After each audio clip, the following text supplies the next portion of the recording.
Ahora sí, bueno, buenas tardes a todos y a todos los que están acá a pesar de su prueba y que tienen que hacer, espero, la prueba recuperativa también de este curso. Vuelvo a preguntar si había dudas con respecto a la prueba, si no pueden mandarme correos, ya he respondido un par o unos 3 correos igual.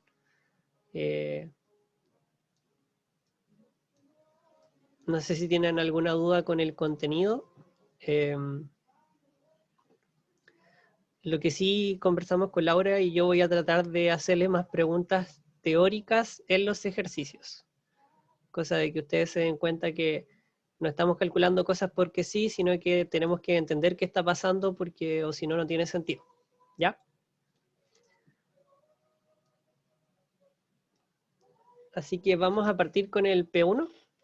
Ya no sé si todas y todos o alguno o alguna vino la clase pasada, pero calculamos solamente tiempos de llegada de ciertas ondas. Yo sé que en clases ustedes han visto, ya estamos en la parte de ondas, ustedes han visto las ondas elásticas que, por ejemplo, se transmiten por la Tierra cuando se produce un terremoto, ¿cierto? Tenemos las ondas P y las ondas S, ¿ya?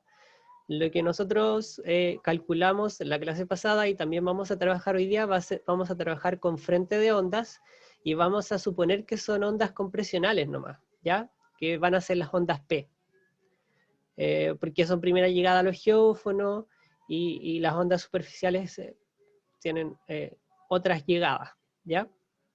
Así que eso se relaciona un poco, o así se relaciona un poco lo que han visto en clases con lo que estamos viendo ahora. De hecho, si tenemos tiempo, les voy a mostrar un perfil de refracción sísmica que se usa en exploración y podemos ver que todo esto se ve en la realidad y se ocupa. Y ustedes que van a ser ingenieras e ingenieros geólogos, ¿cómo es ingeniera geóloga? O, eh,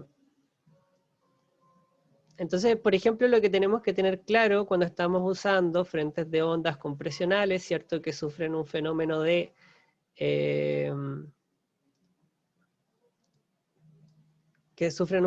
cierto de ondas como la refracción y la reflexión, y que siguen el principio de Fermat, al igual que la luz, es decir, buscan el camino que tiene el menor tiempo. Les voy a subir unas demostraciones de cómo se demuestra la ley de Snell, por ejemplo, con el principio de Fermat. Y lo que tenemos que tener claro es que para nosotros, o el uso de la onda de refracción sísmica, nosotros siempre vamos a necesitar que haya un gradiente de velocidades que vaya subiendo en velocidad. ¿Qué quiere decir esto? Que nosotros no podemos tener refracciones críticas si la velocidad de la segunda capa es menor a la velocidad de la primera capa, ¿cierto? Velocidad 1 tiene que ser mayor a velocidad 2. ¿Por qué? Porque si no, no existía el fenómeno de refracción crítica. ¿Ya? Entonces ya una como de las limitaciones de trabajar con este tipo de modelos 1D que ni siquiera están inclinados, sino que hemos solamente trabajado con esto. ¿Ya? Dicho todo lo anterior, tengo el chat abierto, vamos a considerar un modelo sísmico básico de una capa homogénea de espesor H1 y velocidad V1 sobre un semiespacio también homogéneo, es decir, que la velocidad es constante, ¿cierto? En toda la capa de velocidad V2 y como les comentaba, necesitamos para las ecuaciones que nosotros usamos y por ejemplo para decir que existe una refracción crítica, que la velocidad de la capa 2 tiene que ser mayor que la velocidad de la capa 1. Cuando nosotros tenemos un espacio que no tiene espesor, como la parte V2, se conoce como un semiespacio. Es decir, tenemos una velocidad o al menos sabemos cuánto vale la velocidad en la interfaz, pero no podemos saber cuál es la profundidad. Y por eso se conoce como un semiespacio o así se conoce. ¿Ya? Entonces, la primera pregunta dice, considerando este experimento sísmico, ¿cierto? Donde nosotros con una fuente sísmica generamos estos frentes de onda compresionales, vemos que estas se pueden mover por la interfaz de la primera capa, pueden reflejarse en la interfaz de la primera con la segunda, o pueden refractarse críticamente, es decir, viajan por la primera capa, viajan por la superficie o la interfaz de la segunda capa y después vuelven a la capa 1. ¿Cierto? ¿Alguna duda con eso?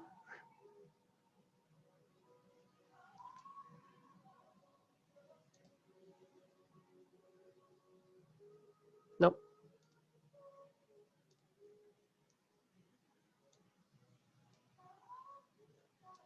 Bueno, entonces, como vimos en la clase pasada, existe la onda directa, la onda reflejada y la onda refractada. Ya quizá aquí elegir H cuando existe un H1 no fue tan buena idea para la figura.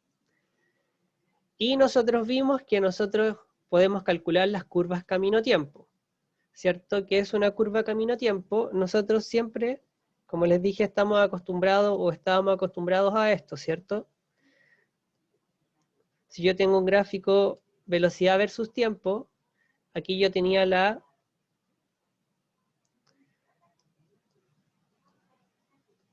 posición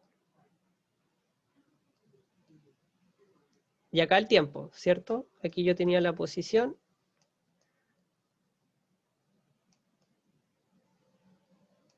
no, todo lo contrario.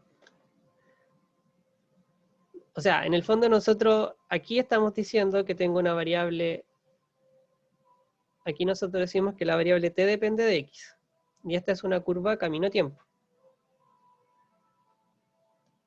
¿Por qué? Porque nosotros podíamos despejar los tiempos de llegada en función de x, t de x. Pero nosotros, en la vida diaria en general, gráficos de velocidad o en física 1, estábamos acostumbrados a esto, a posición que dependía del tiempo, ¿cierto? Entonces esa es una de las diferencias o una de las cosas como que hay que tener el concepto claro de la diferencia, que nosotros ahora estamos graficando que el tiempo de llegada está dependiendo de la distancia y no que la posición depende del tiempo. Ya ese es como el primer cambio y switch. Y eso lo vimos en la clase pasada, ya lo calculamos. Ya entonces calculamos el t de la onda directa, el t de la onda refractada y el t de la onda reflejada. ¿Ya? Y por eso en esta clase vamos a hablar de las posiciones. Como ya sabemos cómo se comportan estas ecuaciones, la primera dice que hay que me da los datos para después reemplazar, ¿cierto? Y tengo que calcular la distancia mínima en la que comienza a existir la onda refractada. ¿Por qué? Porque nosotros sabemos que en la curva camino-tiempo, nosotros tenemos una recta, y esa recta siempre va a representar, lo vamos a ver, la onda directa. Nosotros sabemos que la onda reflejada tiene un comportamiento de parábola o hipérbola, y la onda refractada tiene una pendiente pero con un coeficiente de posición. ¿Ya? Entonces, tenemos que encontrar una forma de escribir xc en función de todo lo anterior. ¿Ya? Entonces, primero vamos a ver cuándo comienza a existir onda refractada. ¿Alguien me puede decir, vamos a rayar acá, cuándo comienza a existir la onda refractada? Críticamente refractada en el fondo.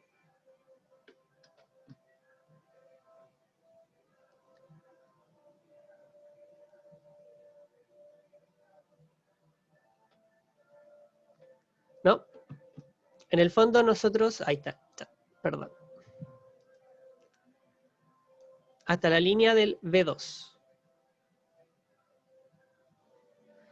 ¿Cuándo comienza a existir? Claro.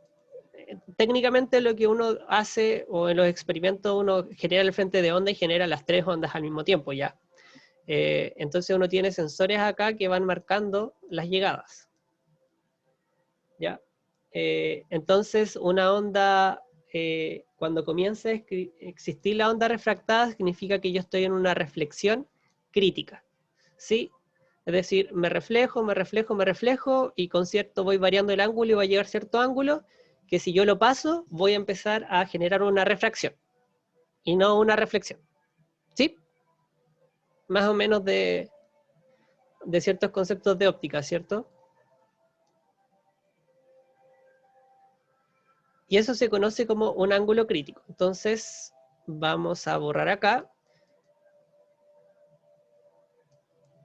Y vamos a decir entonces que comienza a existir onda refractada cuando tenemos una reflexión crítica. Entonces nosotros vamos a trabajar, al menos para la primera parte de la pregunta, con esta onda. ¿Cierto?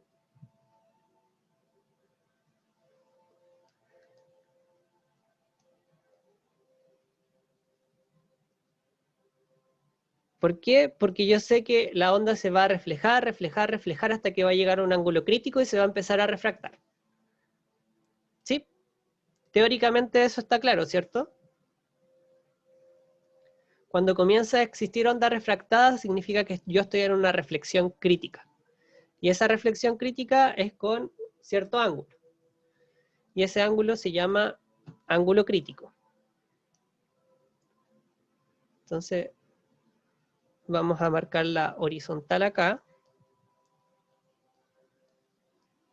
Entonces, olvídense del resto de las líneas, ¿ya? Olvídense del resto de las líneas y solo voy a trabajar con la línea azul, ¿ya? Entonces ya les dije que aquí existe un ángulo y que se llama el ángulo crítico, ¿ya? Y también lo vimos en la clase pasada, nosotros sabemos que en el caso de la reflexión crítica, nosotros aquí vamos a tener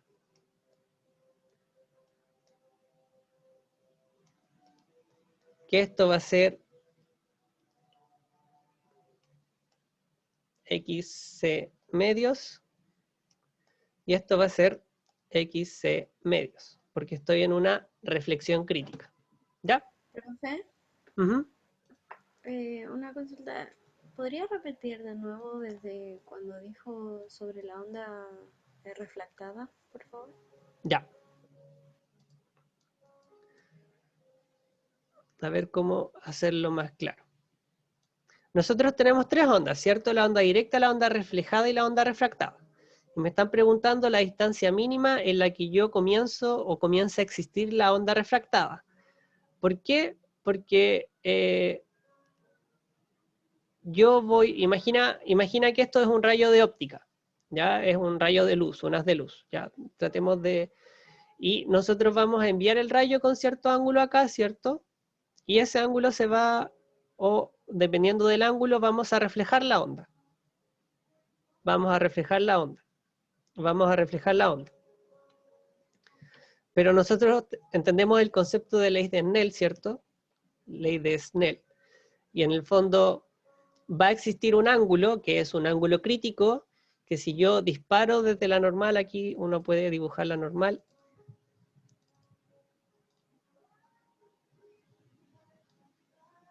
Entonces, yo puedo lanzar con muchos ángulos la onda reflejada, ¿cierto? Pero uno de esos ángulos va a hacer que no se refleje la onda, sino que se refracte. ¿Sí? Entonces, cuando ocurre eso, que yo estoy pasando desde una reflexión a una refracción porque estoy en un ángulo crítico, entonces es cuando comienza a existir la onda refractada. ¿Ya? ¿Y por qué dice comienza a existir? Porque, como tú puedes ver acá, nosotros podemos estar, imaginemos que estamos en este punto, ¿ya? En este punto, ¿nosotros vemos onda reflejada? No. ¿Vemos onda refractada? No. ¿Qué es lo que vemos? Onda directa, ¿cierto? ¿Están todas y todos de acuerdo? Si yo estoy en el punto azul, tengo un instrumento que me mide acá las ondas compresionales. ¿Qué onda me está midiendo? ¿La directa, la reflejada o la refractada?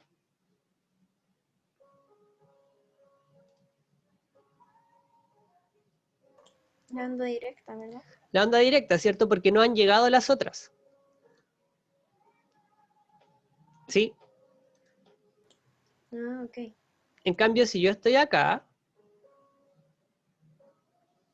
ahí ya me van a haber alcanzado al menos las ondas reflejadas y las ondas refractadas. ¿Por qué? Porque recuerda que la velocidad del medio 2 es mayor a la velocidad del medio 1, entonces una onda refractada va a tener un pedacito que va a viajar más rápido. Entonces después la primera onda que yo voy a sentir no va a ser la onda directa. ¿Por qué? Porque la velocidad 2 es mayor que la velocidad 1, entonces como tengo un pedacito que viaja por la interfaz con la velocidad 2 que es más rápida, obviamente va a llegar el momento en que va a llegar antes. No sé si se entiende. Sí, sí se ¿Sí? entiende. Sí. Entonces nosotros necesitamos calcular un poco ese ángulo crítico, esa distancia crítica en la que como primera llegada yo empiezo a recibir o empieza a existir la onda refractada. Y la onda refractada comienza a existir cuando yo estoy en una reflexión crítica, es decir, yo me paso de cierto ángulo y dejo de reflejarme y empiezo a refractarme, ¿ya? Entonces ahora volvemos a la figura y como les dije vamos a trabajar con la onda refractada críticamente, ¿ya? Y eso se conoce como reflexión crítica,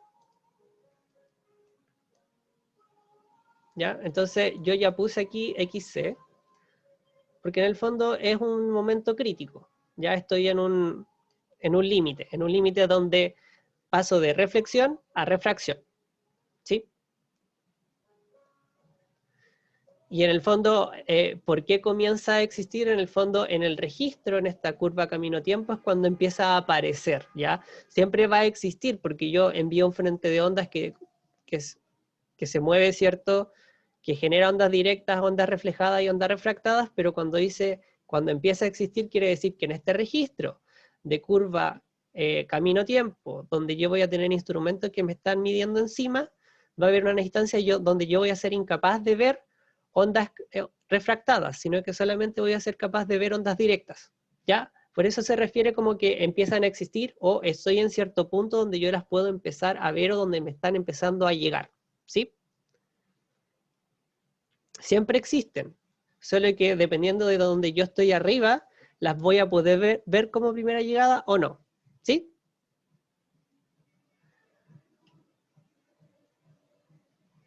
En los gráficos camino-tiempo que los vamos a ver en la pregunta 2, y de hecho les traje un ejemplo real, para que vean cómo cambian las pendientes, ¿ya?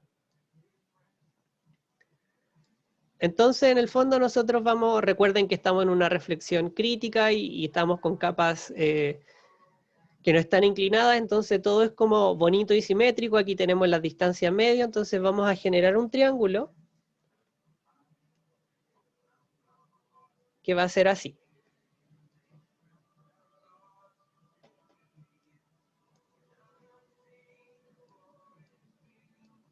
Entonces nosotros acá tenemos X, C medio, ¿cierto? Aquí nosotros tenemos una distancia D, que no la conozco, pero que corresponde a esto, ¿cierto? A esto que está marcado en azul. Ahí está D. Como lo vimos en la clase pasada, nosotros nos podemos crear variables auxiliares, ¿cierto? Como hipotenusas o ciertos ángulos, pero finalmente tenemos que tratar de dejar la respuesta expresada en puros valores del problema.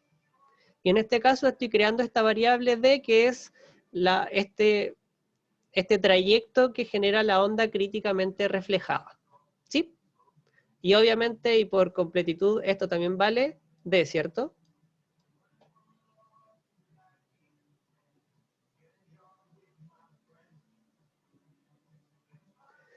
Bueno, y un dato del problema era, lo voy a hacer chiquitito para como no confundirnos con que aquí llaman H1 y H a la refractada, lo voy a poner con minúscula mejor, como el espesor del estrato, ¿ya? Y aquí nosotros tenemos el ángulo crítico, que en este caso le voy a llamar solamente así.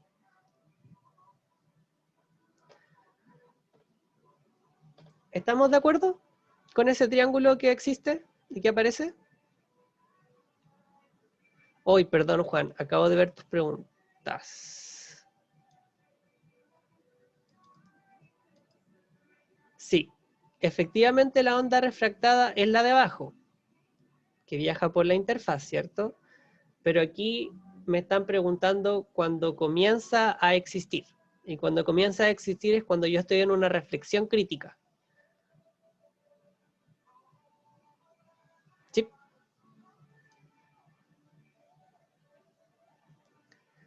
Por eso vuelvo a insistir. Uno no puede hacer estos problemas si no entiende bien qué está pasando, ¿cierto? Existen curvas camino-tiempo, qué estoy midiendo, qué son los ángulos. Es necesario como los contenidos de las clases. Entonces estamos todas y todos de acuerdo con este triángulo, ¿ya? Entonces, ¿están de acuerdo o no de que la tangente del ángulo crítico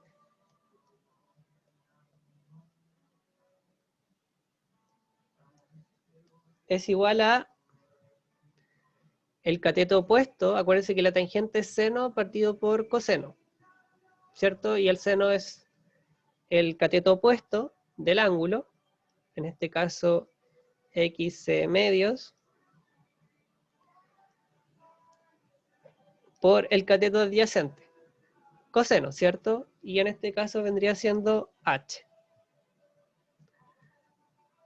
¿De acuerdo o no de acuerdo?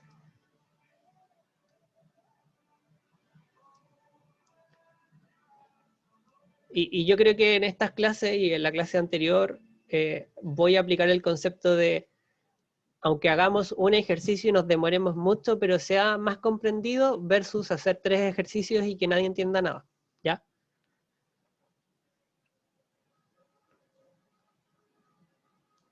Entonces, ¿están de acuerdo con que la tangente de este ángulo crítico, que en el fondo es cuando empieza a existir la refractada, porque estoy en una reflexión crítica, es este, según el triángulo? Sí, ya.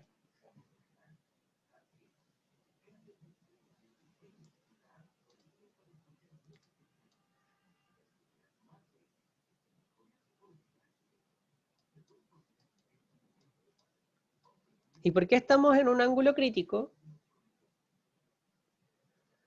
Porque en este caso estamos como justo en la interfaz.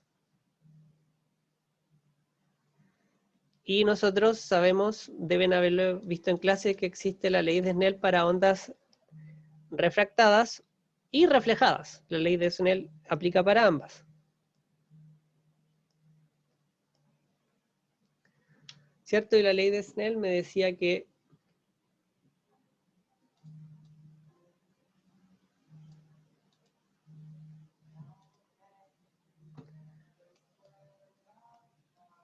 yo tengo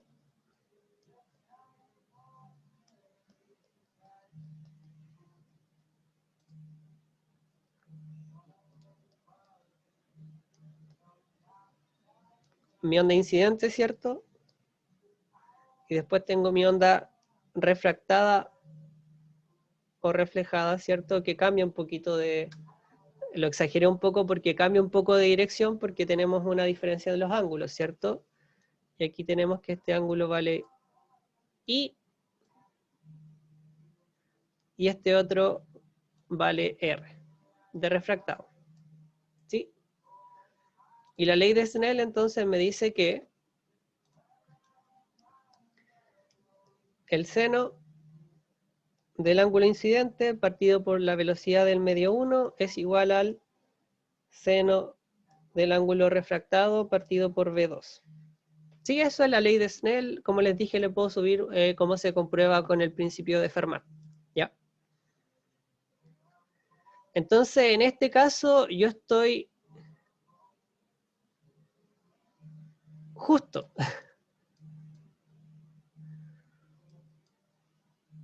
¿Ya? Entonces, yo me estaba reflejando o refractando, pueden verlo de las dos formas, y llega a cierto punto en que yo paso de estar aquí, de estar justo en la interfaz, a estar acá, o a estar acá, ¿sí? Dependiendo de cómo lo vean. Yo me estaba reflejando, y dependiendo del ángulo, estaba reflejándome o estaba refractándome y llegué a un punto crítico. ¿Ya? Entonces, en nuestro caso, ¿cómo se lee esto? En este caso crítico, ¿cierto? Que yo paso de una reflexión a una refracción. Y es algo que vamos a usar en todos los problemas de onda refractada. Es que el seno del ángulo crítico partido por la velocidad 1, y de hecho, perdón, antes de esto, por eso solamente, o por eso este modelo de capas donde existen refracciones, necesita que la velocidad del medio 2 sea mayor que la velocidad del medio 1, porque si la velocidad del medio 2 es menor, nunca vamos a tener refracciones críticas.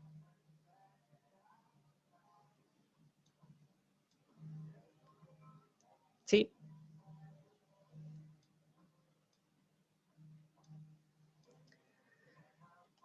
Entonces, si yo viajo por la interfaz, voy a ver el chat. Y lo vimos en la clase pasada, ¿cuánto va a valer o cuánto vale el ángulo si yo estoy justo en la interfaz? Vale pi medios, ¿cierto? ¿Lo ven? Y seno de pi medios o seno de 90, ¿cuánto es? 1. Entonces sería 1 partido por B2. Y así entonces tenemos que, y siempre vamos a ocupar esto en general cuando trabajamos con las ondas refractadas, que el seno, en este caso del ángulo crítico, para la distancia crítica donde comienzo a ver onda refractada, es B1 partido por B2. Sí, pasé multiplicando. ¿Ya? Y esto es muy importante. Y ustedes dirán, bueno, ¿por qué hice esto, cierto? Como que he hecho hartas cosas geométricas, pero no he hecho nada con las distancias ni nada. Entonces, quiero que volvamos, y por eso hice esta flechita, a lo que teníamos.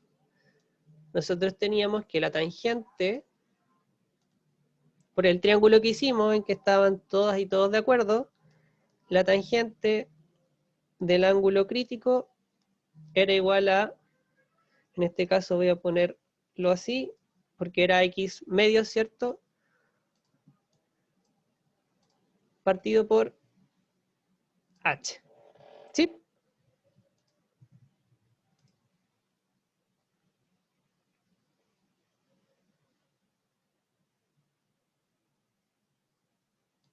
Eso es lo que teníamos allá arriba. ¿Sí?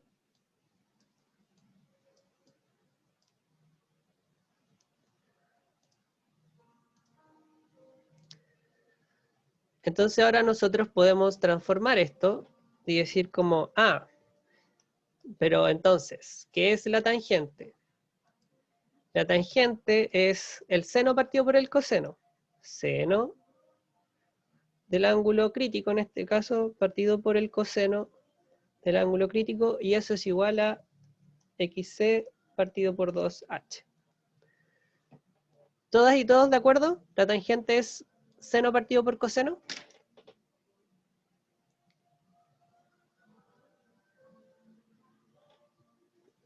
Súper.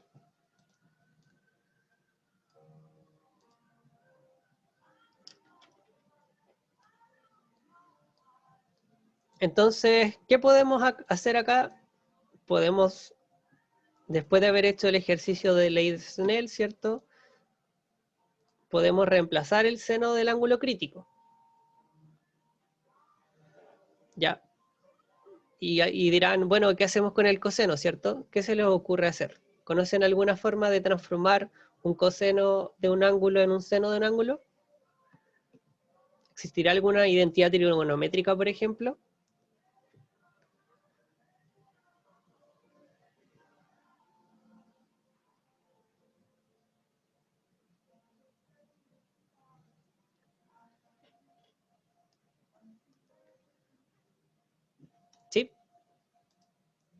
¿La conocen? ¿La saben? Existe una identidad trigonométrica que es que seno al cuadrado más coseno al cuadrado vale 1. ¿Se acuerdan? ¿La conocen? Sí. Entonces yo puedo transformar esta expresión en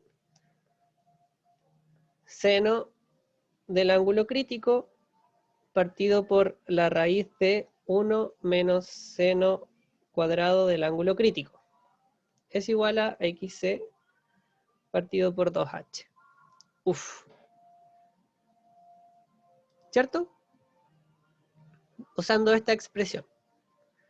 Y ahora lo dejé todo expresado en función de este seno del ángulo crítico. ¿Por qué? Porque yo es el resultado que obtengo de la ley de Snell. ¿Sí?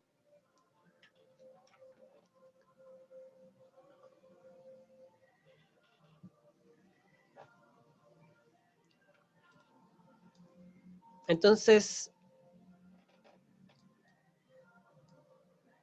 ahora puedo reemplazar. Entonces yo sé que el seno del ángulo era B1 partido por B2. Entonces podemos transformar esta expresión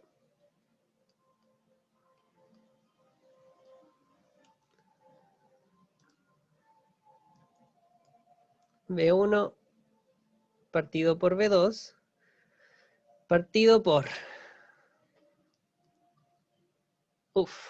1 menos B1 B2 al cuadrado, ¿cierto? Es igual a xc partido por 2h. Y técnicamente el problema se ve feo, ¿cierto? Pero ya está resuelto. Porque yo perfectamente podría llegar y reemplazar y podría encontrar xc. ¿Estamos todas y todos de acuerdo? Porque dejé expresado, a pesar de que creé esta variable auxiliar que era como d, ¿cierto? La dejé expresada todo en función de los datos que tengo, en función del espesor y de las velocidades, porque no tengo más datos, ¿cierto? Y necesito xc. ¿Sí?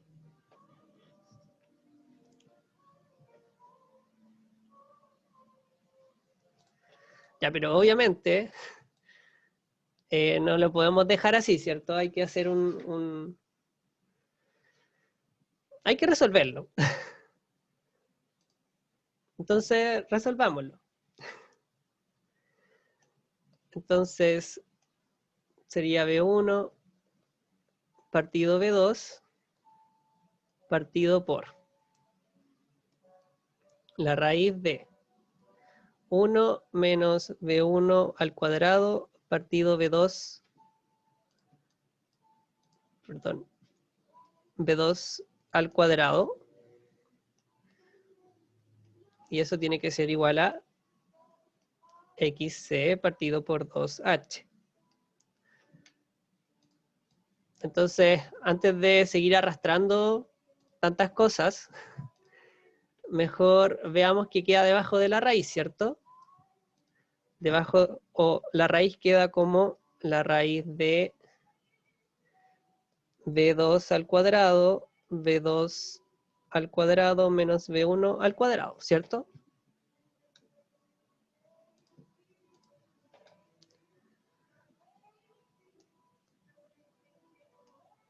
Y como me quedó al cuadrado, yo puedo hacer esto. Puedo sacar de la raíz el denominador y me va a quedar b2 al cuadrado menos b1 al cuadrado partido por b2 nomás. ¿Cierto?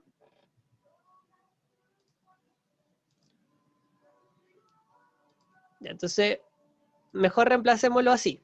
Ya, entonces esto va a ser equivalente. Perdonen el desorden.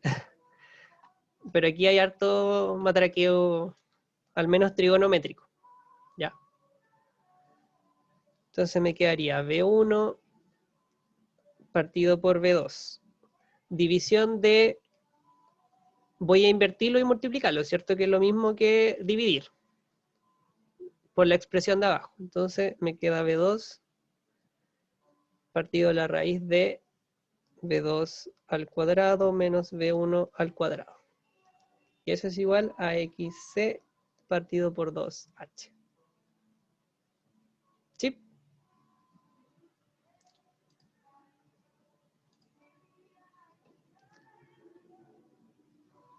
Y se me va el V2. Y ahora sí podemos escribirlo. La distancia crítica donde empieza a llegar en el fondo esta onda refractada cuando estamos en este ángulo crítico de pasar de refracción a reflexión,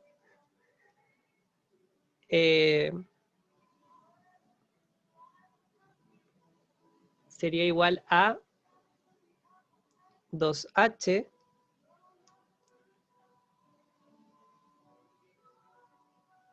por V1 partido por V2 al cuadrado menos V1 al cuadrado.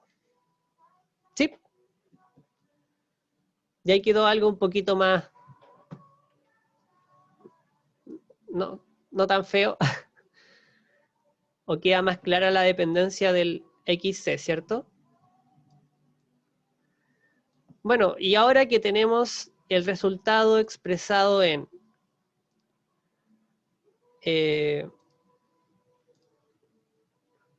función de las variables, tenemos el espesor y las velocidades.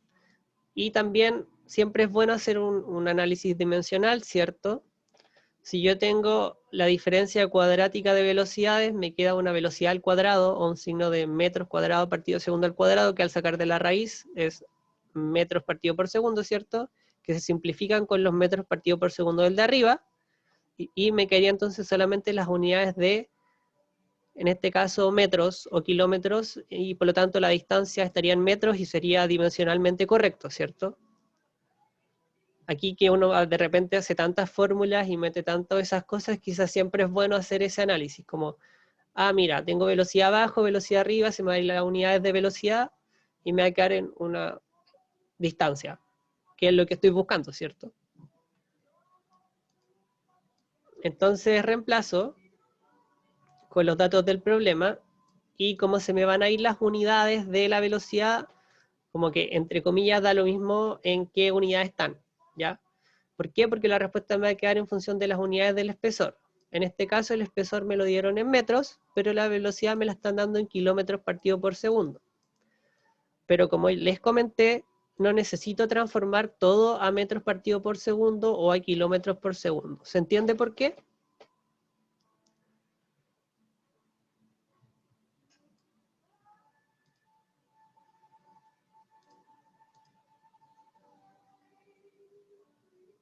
Sí.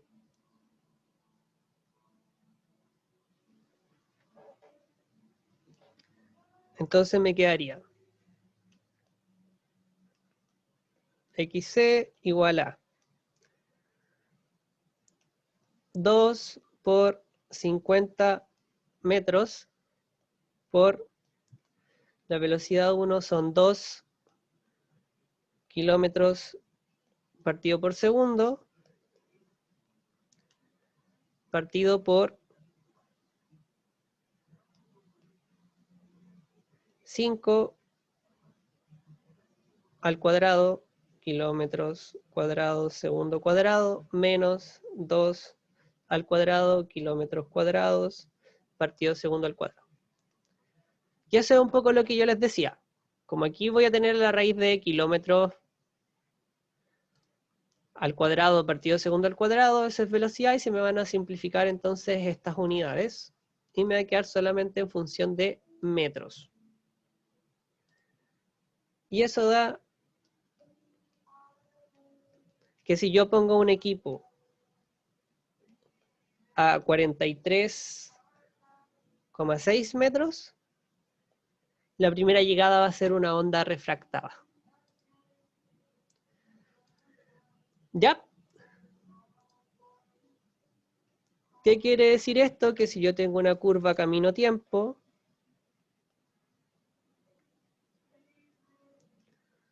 acuérdense que aquí yo tengo el t y acá tengo el x, porque es una curva camino-tiempo.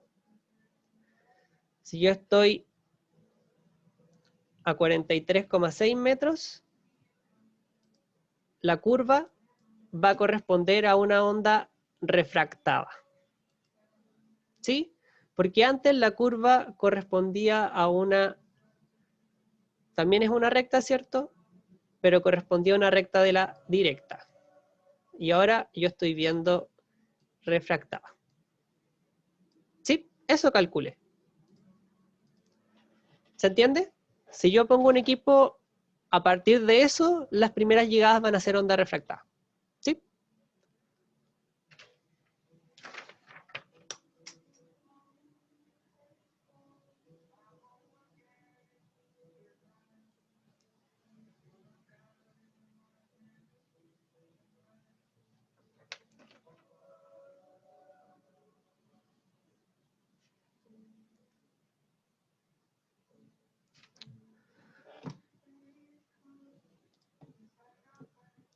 La verdad es que no necesariamente. Ahí creo que cometí un error conceptual. Esto es para la pregunta 2. Porque perfectamente podría haber estado viendo onda reflejada, ¿ya? Pero en estas instancias es cuando recién pueden empezar a existir ondas refractadas. Si yo estoy antes, no van a existir. ¿Ya? Olvidemos este gráfico, esto nunca pasó. Quedémonos con esto. ¿Ya?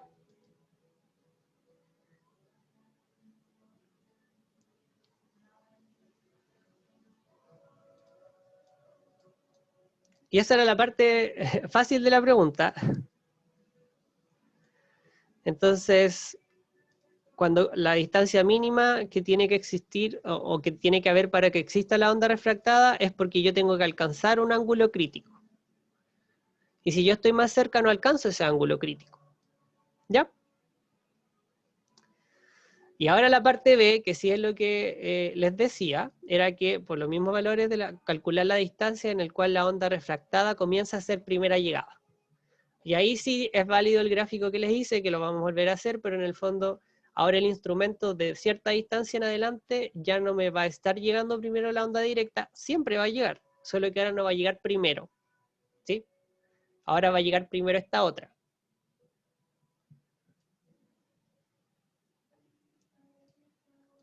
Entonces aquí lo que tenemos que hacer es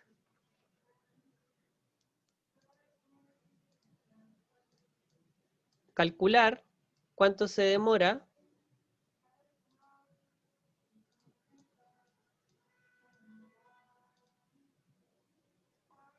la onda directa y cuánto se demora la onda refractada e igualar. ¿Cierto? Porque tengo funciones que dependen de la posición y al igualar me voy a encontrar esa posición donde en el fondo llegan juntas. ¿Se acuerdan un poco de física 1? Cuando teníamos estos dos móviles y queríamos ver dónde se pillaban, ¿cierto? Tenía que escribir las dos ecuaciones e igualarlas. Esto es más o menos lo mismo, ¿sí?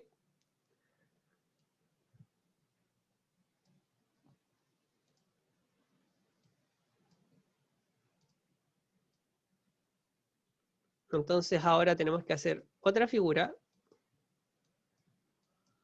o podemos volver a importar la misma.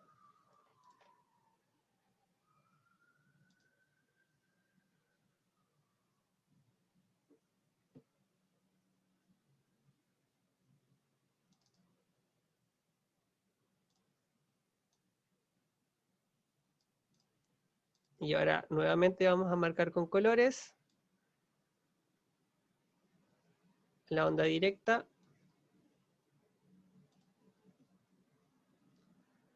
Ahora sí vamos a tomar esta como la refractada. Y vamos a calcular las ecuaciones o los tiempos de llegada de ambas para este caso y las vamos a igualar. ¿Ya?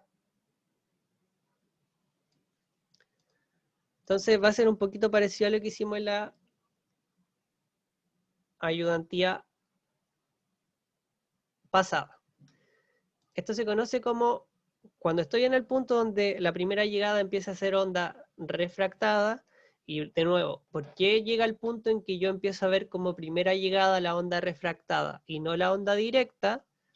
Es porque como la velocidad del medio 2 es mayor que la velocidad del medio 1, en el fondo yo voy a tener un segmento que va a ir más rápido. Y por lo tanto, eventualmente va a ser más rápida, dependiendo de la distancia, ¿cierto? Va a ser más rápida que la onda directa. ¿Sí? Hay distancias en las que no es posible que exista la onda refractada, pero ahora nosotros vamos a estar a una distancia en la que existe y además va a llegar primero. ¿Ya? Entonces, como agregarle algo al ejercicio anterior. El ejercicio anterior era la mínima distancia para que existieran, es decir, para que alcanzáramos ese ángulo crítico. Ahora vamos a calcular la distancia en la que, además de existir, va a llegar antes que la onda directa. ¿Sí?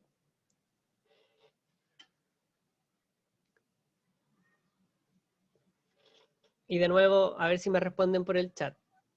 ¿Por qué va a llegar primero entonces la onda refractada que la onda directa? Y no que la onda reflejada, por ejemplo.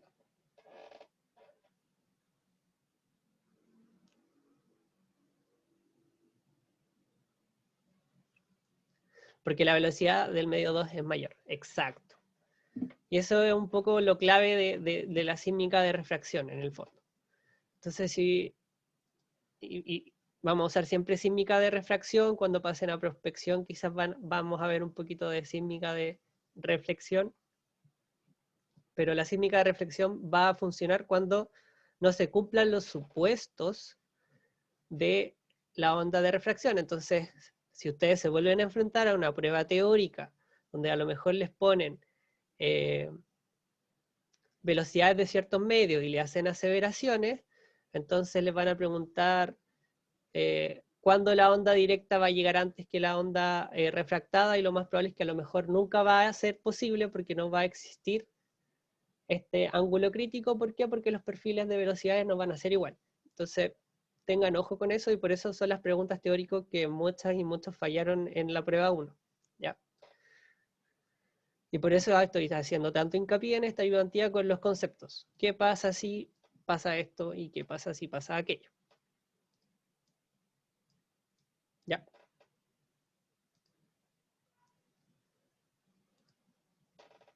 Entonces vamos a calcular el tiempo de la onda directa. Aquí nosotros siempre vamos a ocupar que velocidad igual distancia partido por tiempo, ¿cierto? Entonces, ¿cuánto vale el tiempo de la onda directa?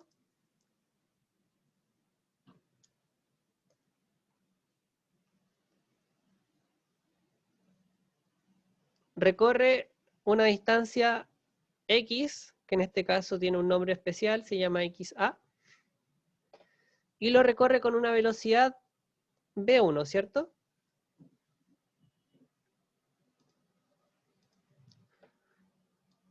Exactamente, Juan. Distancia partido por velocidad. Y listo. ¿Ya? Ahora vamos a hacer exactamente lo mismo, pero para la onda refractada que está en azul. ¿Ya? Y para eso voy a inventarme, entre comillas, ciertos diagonales, ciertos ángulos, y después los voy a tener que reemplazar por los datos del problema. ¿Ya? Pero hagamos la vida fácil, ¿cierto? Y primero entendamos cuáles son las distancias que recorre esta onda refractada. Entonces, nuevamente vamos a tener un ángulo, ¿ya? Y este ángulo le voy a llamar I. ¿Ya? Porque sí.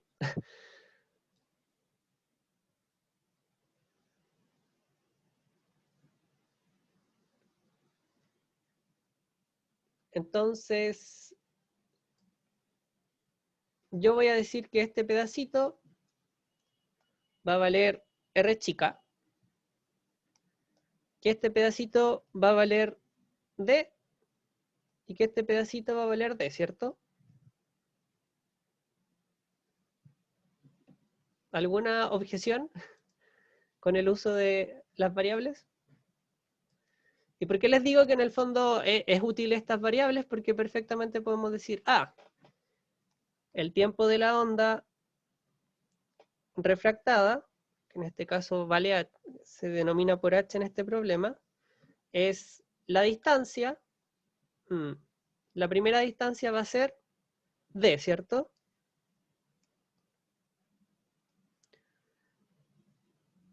¿Y con qué velocidad recorre d? ¿Qué velocidad hay en esta capa homogénea? v1, ¿cierto? Muy bien, Juan.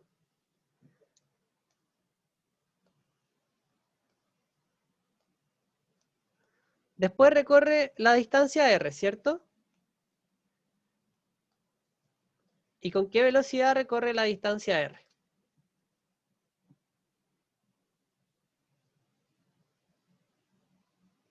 Con v2. Y finalmente recorre d con v1, ¿cierto? ¿Todas y todos de acuerdo? La distancia partido por la velocidad es el tiempo. Súper. Entonces nosotros ya podemos ver que esto es 2 veces d partido por v1 más r partido por v2.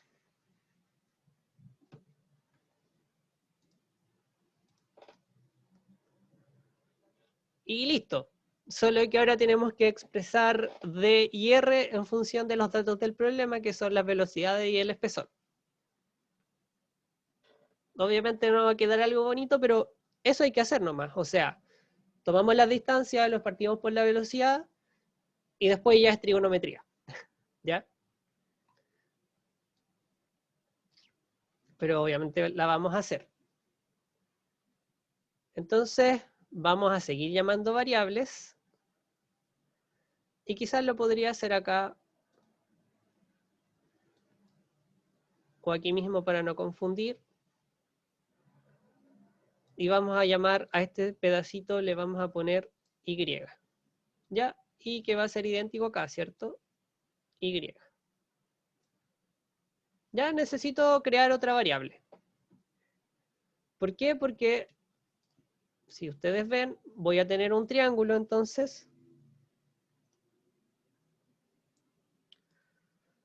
formado por el espesor, el ángulo Y, el pedacito Y que me creé y la distancia D que yo estoy recorriendo.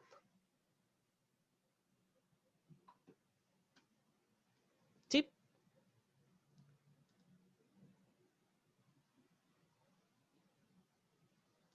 ¿Y por qué es importante? Porque nosotros podemos ver que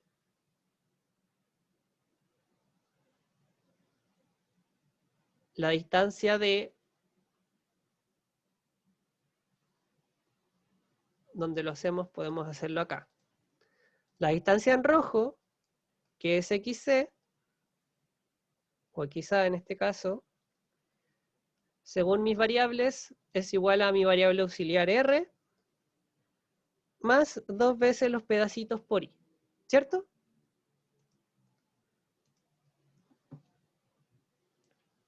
Esta distancia en rojo es igual a la suma de los dos verdes y el azul. ¿Lo ven? Súper.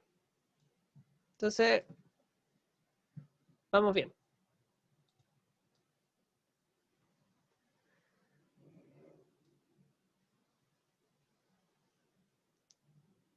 Entonces aquí nosotros podemos calcular las funciones trigonométricas que van a ser súper útiles. ¿Por qué? Porque ya vimos que con la ley de Snell siempre si llegamos a un seno lo podemos reemplazar por el contraste de velocidades o por velocidad 1 y velocidad 2. Y si llegamos a un coseno lo podemos transformar al seno a través de la identidad trigonométrica que vimos recién. ¿Sí?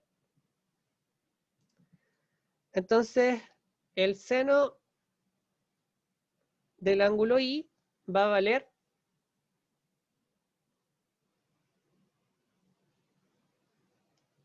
el pedacito y partido por b.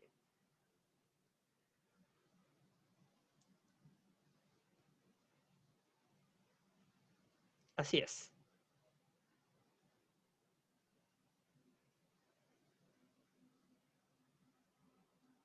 Y partido por d.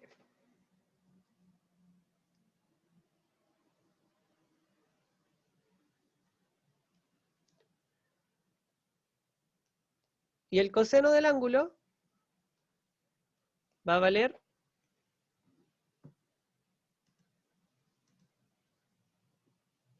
h partido por d.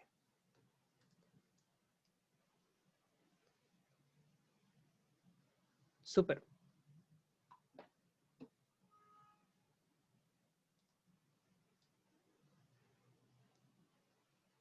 Entonces ahora nosotros podemos escribir d y podemos escribir r en función de h y los ángulos. ¿Sí? Entonces lo primero que voy a hacer es reemplazar r. ¿Por qué? Porque r, acuérdense que según esta ecuación va a valer xa menos 2i. ¿Sí? Este r.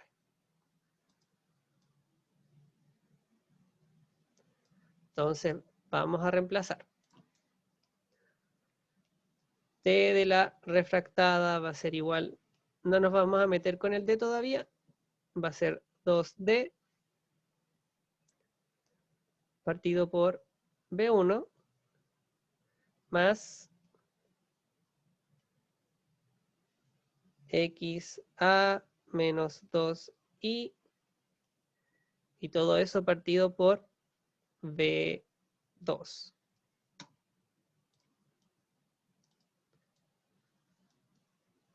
¿Cierto?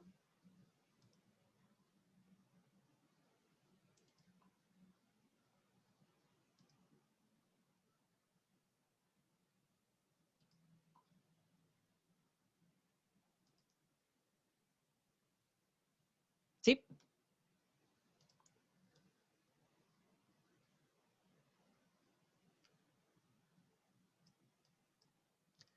Entonces me queda 2d partido por b1 más xa partido por b2 menos 2i partido por b2. ¿Ya? Y aquí ya podemos notar algo interesante, que en el fondo si nosotros suponemos que esta es una ecuación de la recta, lo voy a reordenar solamente para eso, para que se den cuenta que es una ecuación de la recta, porque en el fondo tengo 1 partido por b2 por xa más 2d partido por b1 menos 2i partido por b2. ¿Y por qué les digo que esto es una ecuación de la recta? Porque aquí nosotros tenemos el x, ¿cierto? Y lo que acompaña al x es la pendiente. Y tenemos un coeficiente de posición porque esto es un número. Entonces todo esto vale c. Entonces la onda refractada, como lo vimos en la clase pasada también, es una recta. Entonces, la onda directa tiene una fórmula de recta, la onda refractada tiene una fórmula de recta. ¿Sí? Entonces las rectas que yo encuentre en los aparatitos que yo voy a ir midiendo, las primeras rectas van a significar ciertas cosas. Ya en este caso, el inverso de las velocidades.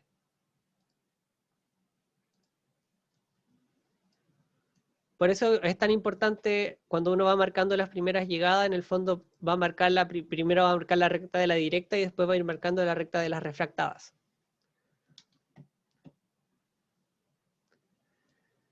Ya, entonces ahora hay que reemplazar.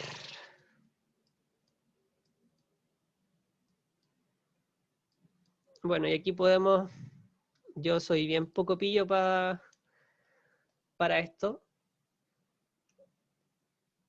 pero podemos decir que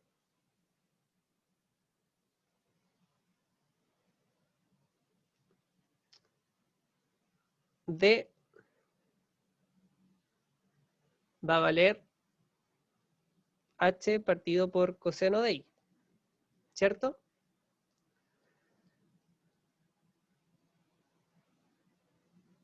Y por lo tanto el seno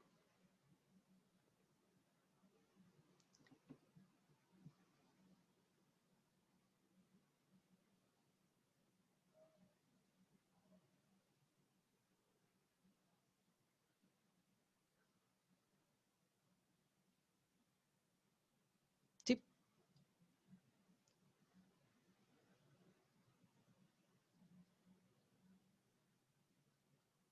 y perfectamente aquí nosotros podemos hacer que I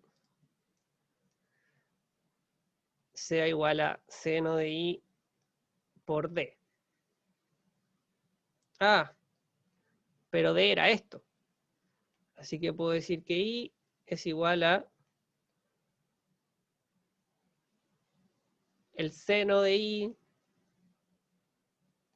partido por el coseno de I por H. Ah, y eso es lo mismo que la tangente de I. En el fondo es para quedarme con puros datos del problema, ¿cierto? Entre comillas. Y ahora reemplazo. ¿Por qué? Porque puedo reemplazar D en función de datos del problema, entre comillas, ¿cierto? Gracias a la ley de Snell sé que el seno y el coseno los puedo transformar en velocidades. Y los reemplazo. Me va a quedar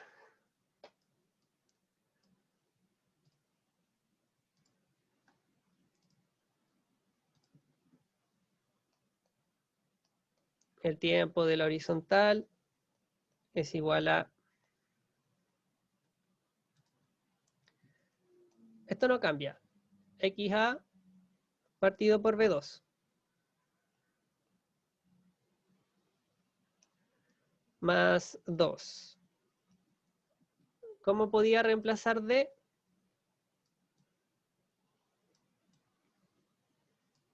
Como H partido por coseno de I. Más 2 H, lo voy a partir al tiro, coseno de I por el B1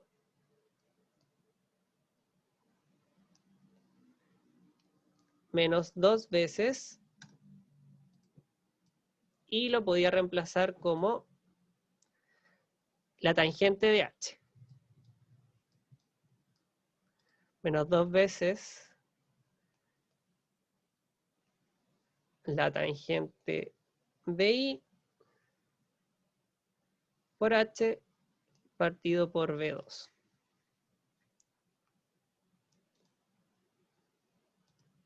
¿Se entiende? Bueno, y ahora viene la parte fea. En el fondo, por ley de Snell, nosotros sabemos que estamos en una situación de refracción crítica, ¿cierto? Y por lo tanto, el seno de I es igual a B1 partido por B2.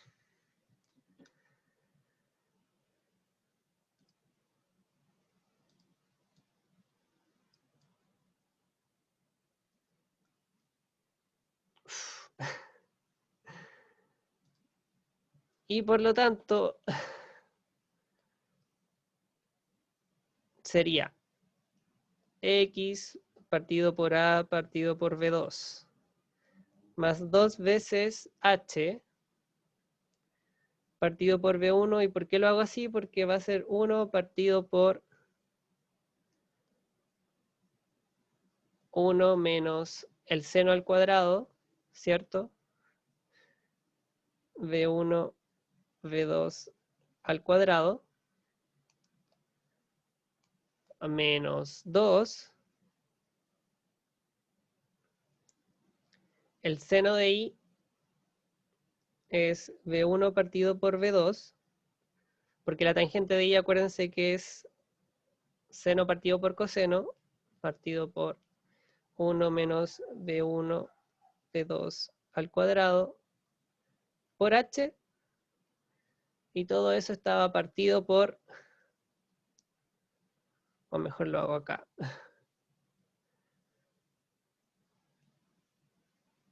o mejor dicho, todo esto por 1 partido por V2.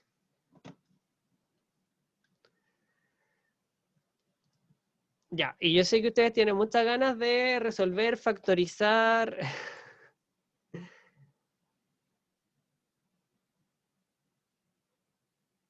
este problema, pero les puedo ahorrar la vida y decirles que el tiempo de la onda refractada en función de solamente los datos del problema es XA partido por V2 más 2 veces H raíz de 1 partido por V1 al cuadrado menos 1 partido por V2 al cuadrado. Y aquí la típica, compruébenlo en la casa, ya, se llega, solo hay que factorizar un poco. ¿Ya? Entonces tenemos el tiempo de onda de llegada en función de los datos del problema, espesores y velocidades. Entonces tenemos el tiempo de llegada de la onda directa. Tenemos el tiempo de llegada de la onda refractada. Y para encontrar el X donde son iguales, o dicho de otra manera, el último punto donde yo alcanzo a ver onda directa, o el primer punto donde yo empiezo a tener como primera llegada la onda refractada, es igualando. ¿Se acuerdan cómo hacían con los móviles en física 1? Entonces T directa igual, oh, peor igual del mundo, igual a T de la refractada. ¿Se entiende por qué para encontrar el último punto donde llega como primera llegada a la onda directa, o el primer punto donde empieza a llegar la onda refractada como primera llegada, es igualar esos tiempos?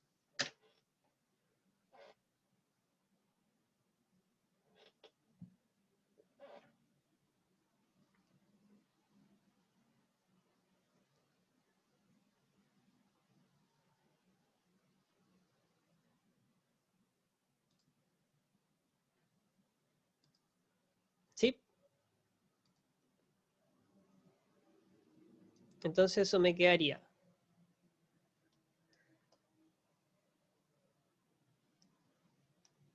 XA partido por B2 es igual a XA, perdón, este era B1, ¿cierto? En la directa, el medio 1, partido por XA B2 más el coeficiente de posición feo, ¿cierto? Que era 2H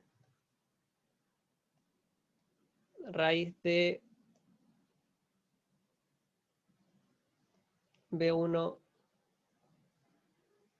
al cuadrado, B2 al cuadrado, B2 al cuadrado, menos B1 al cuadrado. Y en el fondo esto ya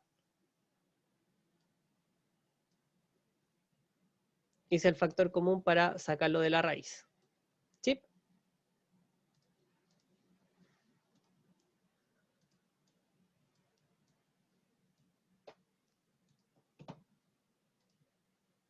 Bueno, finalmente, después de esta igualación, les va a quedar que XA, o el punto donde si yo tengo un aparato, la primera llegada empieza a ser la onda refractada, es 2 veces el espesor por B2 más B1, B2 menos B1. Y si reemplazo con datos del problema, me queda que si yo tengo un aparatito, un geófono, que me mide las primeras llegadas, va a empezar a hacer o a registrar la onda refractada como primera llegada en vez de la onda directa a los 152,7 metros. ¿Alguna pregunta? Entonces, en este problema nos dimos cuenta que, o nos debimos haber dado cuenta que, para que exista una onda, a ver, ¿dónde está el problema? Para que exista la onda refractada, yo tengo que alcanzar un ángulo crítico. Y eso tiene que ver con las distancias. Porque si no, solamente voy a tener reflejados. ¿Sí? Y además que llega un momento en que esta onda críticamente refractada es más rápida y llega primero que la onda directa. Eso calculamos en la P1. Bueno, ¿y de qué sirve, cierto?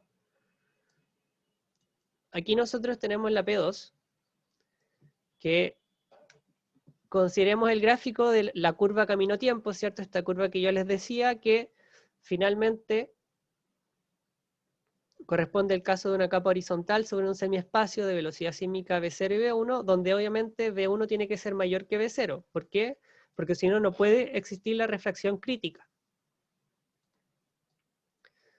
Y tenemos que demostrar que el espesor de la capa viene dado por esto.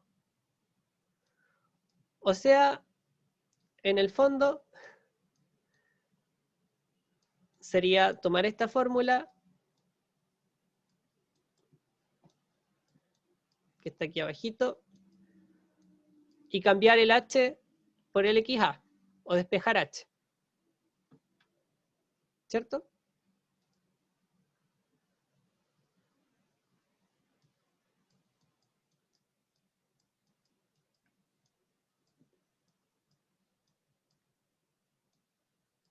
Ya, entonces,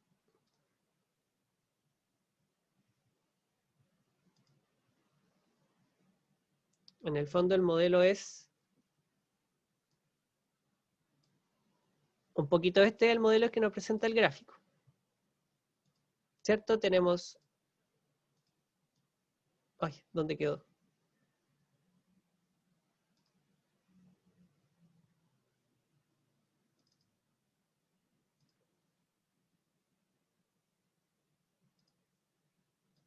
¿Cierto? Tenemos una capa B1 mayor que B2, ¿cierto?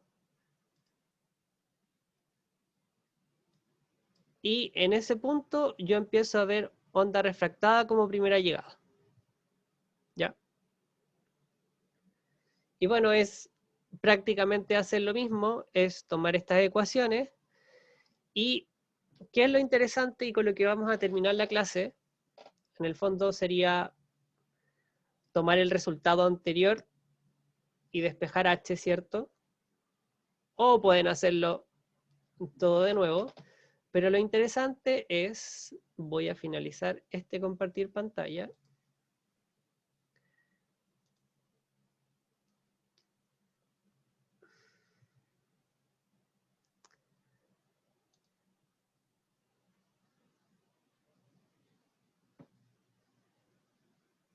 Como, ahí está. Y como les decía, lo interesante es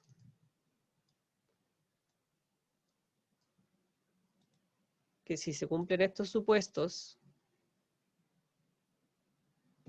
está abriendo el Excel,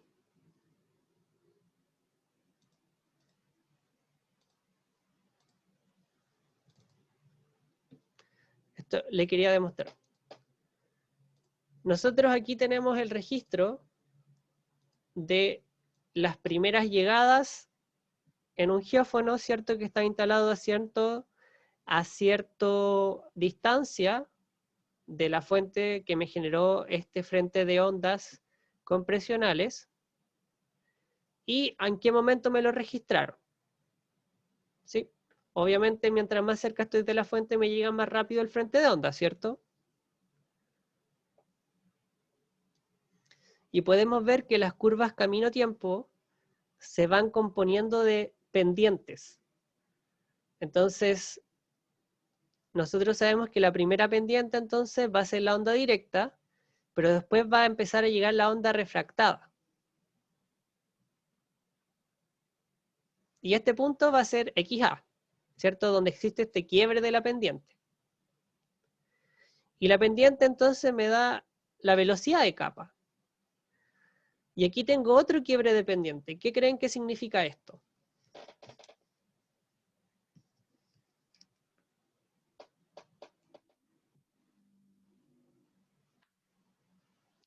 Estamos de acuerdo que la primera pendiente era la onda directa, ¿cierto? Llegamos al punto XA, gráficamente, que es donde empieza a existir la onda refractada como primera llegada, pero después hay otro quiebre. ¿A alguna o a alguno se le ocurre qué significa ese quiebre?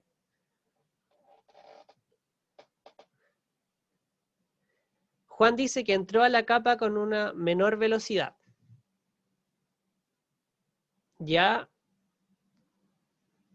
entonces si entra una capa con menor velocidad ya no va a existir la refracción, ¿cierto? Y nosotros vimos, la clase pasada al menos, que la curva reflejada no cumple, que es una recta. Entonces, ¿qué podría pasar? Si les digo que también es por un fenómeno de refracción.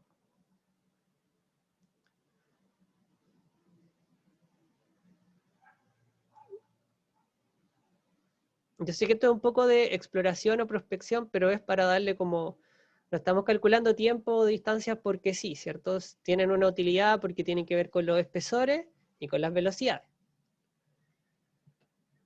Entonces, ¿están todas y todos de acuerdo que esta primera recta de acá es la onda directa, ¿cierto? Después viene otra pendiente, que sería la onda refractada, de la capa de abajo, ¿cierto?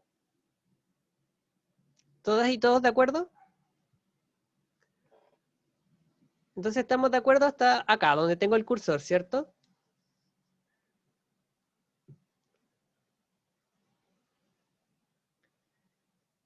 Sí. ¿Y aquí creen que pasa en ese punto que aparece otra pendiente?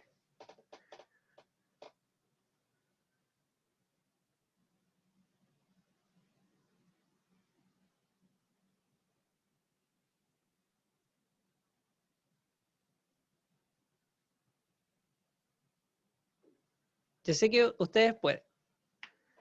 Entonces, yo les dije que las curvas de refracción también son pendientes, ¿cierto? Y que tiene que haber una capa que tiene una mayor velocidad abajo.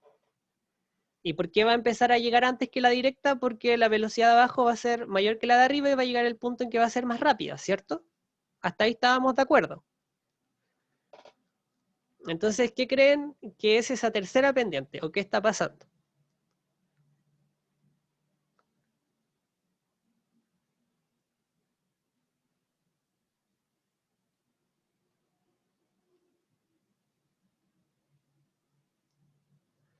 Porque además les dije que las ondas reflejadas, ¿cierto? Es decir, cuando no ocurre esta refracción crítica, no tienen estas formas de rectas. También les dije.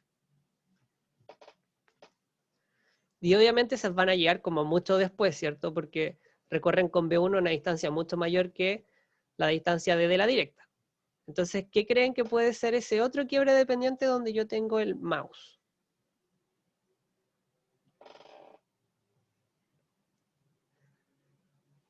La primera tiene que ver con la onda directa, ¿cierto? Después hay una onda que viaja por el medio 1, se refracta críticamente con un medio que tiene una mayor velocidad y por lo tanto llega al punto en que es más rápido y empieza a llegar primero, ¿cierto? Y esta sería esta otra pendiente. ¿Y qué significa este otro quiebre de pendiente? ¿Qué llegó primero? ¿O qué está pasando?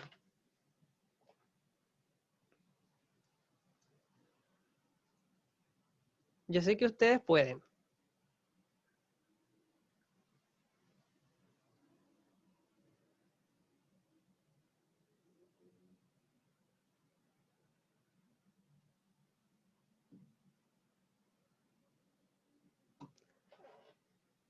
O vamos a hacer una pequeña ayuda, pero yo creo que esto es parte de prepararlos también para una prueba donde hay interpretación, ¿cierto? Entonces, voy a pintar.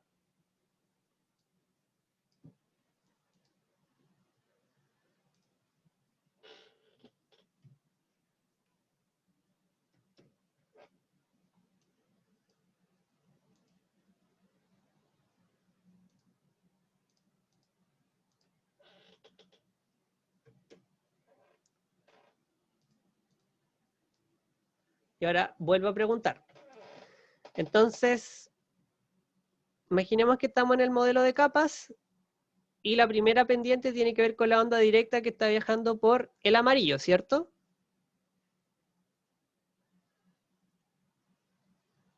¿Me siguen? Sí, ¿cierto? Y que cuando llegamos a la siguiente cambio de pendiente significa que estamos empezando a recibir ondas refractadas que viajaron por esta interfaz, porque la velocidad 2 es mayor que la velocidad 1, ¿cierto?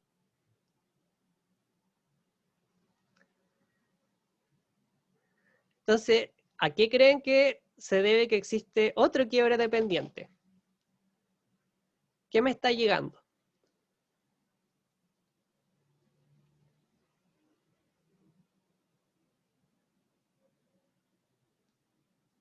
Si yo ahora les pusiera que aquí existe un...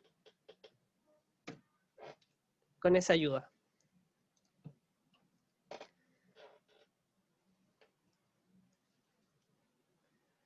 Juan dice otra capa.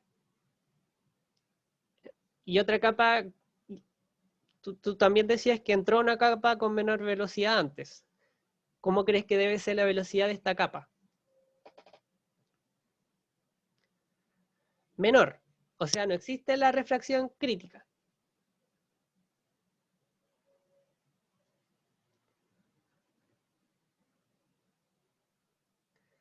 Mayor. Entonces, este quiebre dependiente significa que yo tengo una onda que viaja por la superficie, ¿cierto? Pero eventualmente, como la velocidad 2 es mayor que la velocidad 1, y como voy a viajar por esta interfaz, va a ser un poco más rápido y voy a empezar a recibir y voy a interpretar la velocidad de la capa 2, ¿cierto? Pero el cambio de pendiente significa que me volví a refractar en una capa 3, que es más rápida que la capa de arriba y que la primera capa.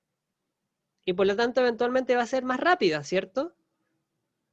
Y mientras más alejado esté, la voy a recibir. ¿Sí? ¿Se entiende?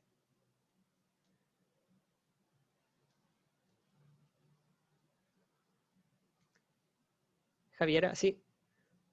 Entonces, en general, bueno, lo van a ver con Laura y lo van a ver más en prospección, pero en el fondo aquí nosotros tenemos una forma de encontrar espesores y velocidades solamente con primeras llegadas y solamente con ondas refractadas si se cumplen que las velocidades de la capa van aumentando. Y yo puedo calcular la pendiente de esto y nosotros sabemos que la pendiente es el inverso de las velocidades. ¿Y qué pasa si hay otro quiebre de pendiente? ¿Cuántas capas voy a tener?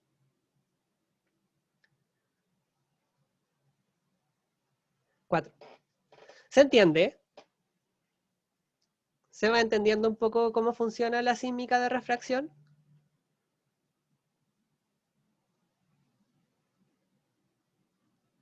Entonces vamos a tratar de hacer esto, o sea, vamos a calcular cosas matemáticas, pero finalmente vamos a también a llegar a estas preguntas como ¿qué pasa entonces si tengo otro quiebre de pendiente? ¿Esa capa tiene que ser mayor o menor velocidad para que exista la refracción? ¿Sí? Vamos a ver quiénes están por acá. Gustavo, Ángela, Alejandra, ¿se entendió? Más o menos.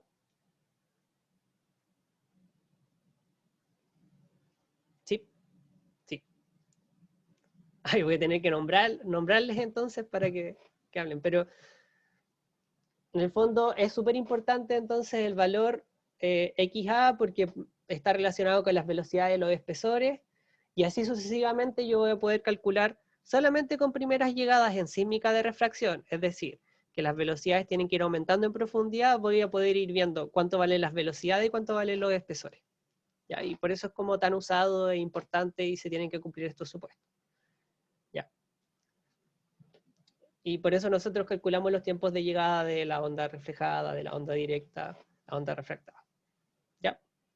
Eso quería mostrarles esto para que le encuentren un poquito de sentido y comprobar un poco qué ha sido lo que notamos que falló en el control 1, ¿cierto? Que de repente ejercicios y teoría estaban un poquito separados, eh, pero al final es lo mismo, ¿ya?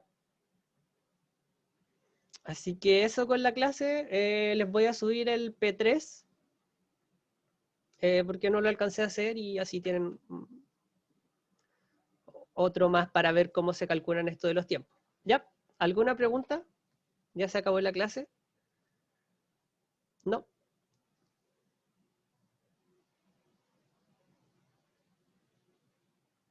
No por ahora. Me agrada la honestidad, no por ahora. Eventualmente sí, vamos a tener dudas, pero por ahora no. Las dudas van a venir en la tarea y en el control 2.